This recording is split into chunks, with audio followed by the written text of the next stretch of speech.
So a simple act of kindness can go a long way, and it can make a huge difference in the world. Today we're talking about technology and a lot of cool ideas and some great speakers, great presentations, don't you think, huh? These guys are awesome. But I'm not here to talk about high tech, I'm here to talk about high touch. A little different approach to it. I was great to see this, the happiness index. To think that there's a happiness index, I think that's cool. And I think that's true. That's the outcome that we all achieve. But the action is the kindness that we give.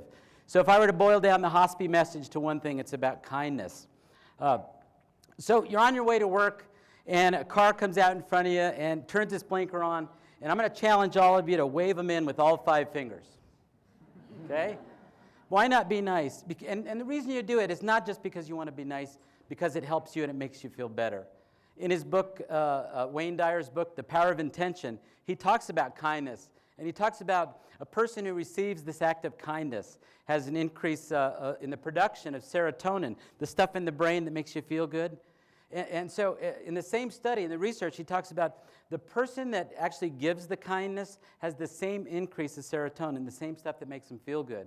And the coolest thing about this whole thing is people who observe this act of kindness had the same effect on their bodies. You all know that. You see somebody do something good for somebody, you get that chill, it makes you feel good.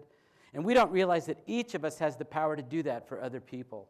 Now, when it comes to kindness, it's the big things, you know, that make a difference sometimes, and sometimes it's those little gestures, those small little acts of kindness.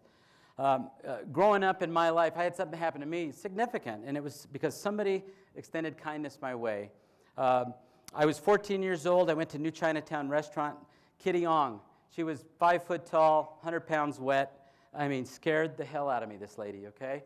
I went up to her. Tommy Gallegos, you know, takes me in. He says, this guy wants a job, you know, maybe you can hire him. So she looks at me, and she sizes me up and down, and I'm about 4'10" at the time, so I'm looking up to this lady. She looks at me, and she looks at him. She looks back at me and just starts laughing, you know, ha, ha, ha. You know, what is he going to do?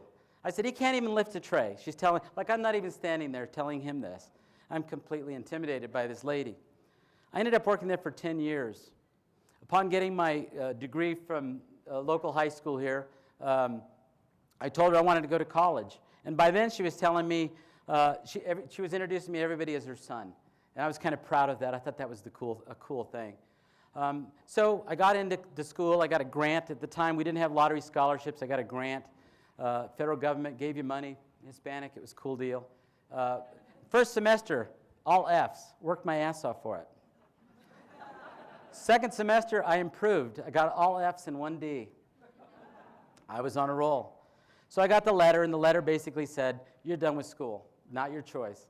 So I told Kitty, I went back to talk to Kitty, and I said, hey, put me back on the schedule. I quit school. It's not for me. And she said, that's not possible. I'm not going to let you do that. We're going to go back when we get you back into school. So we get in the car, and we're driving back down to school. I mean, I grew up with 7 brothers and sisters. I mean, there was 9 of us in a family. 5 boys, 2 girls, 1 bathroom. You do the math. Okay? Wasn't a lot of expectation for us to all go to college. I wanted to be the first one to go to school. Looks like the dream was over. So we're in the car, we're driving down, and as we're driving down, I was trying to tell her about what really happened, and finally it came clean and said, look, I didn't quit school. I got kicked out of school. She didn't even look at me. She didn't even blink. She kept driving. She says, we're getting you back in. So we went down to, I didn't even know where to go. I mean, where do you go? She didn't know where to go. She never went to college either. We spent that whole afternoon trying to get me back into school and getting help for a learning disability I didn't know I had. I could get through school. I just didn't know how to learn. But I learned a big lesson in kindness from Kitty that day, because she got me back into school. And it took me 7 years to get my undergraduate degree. And I got it because of one person, Kitty. I have 2 kids, one who's a senior at Baylor. I have a daughter. She's in her 2nd year of medical school at Washington University. And I don't think any of those expectations were possible for me to tell them that's possible for them if it wasn't the kindness somebody gave to me. So when I talk about kindness, I only have a few minutes. You know, it's the little things in life.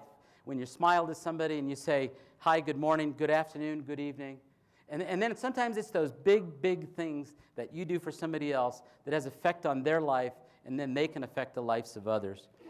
Last night, before I was getting ready for the presentation, I talked to Nancy, and she's in the audience today, and she was telling me that she once learned a lesson from somebody teaching her about kindness.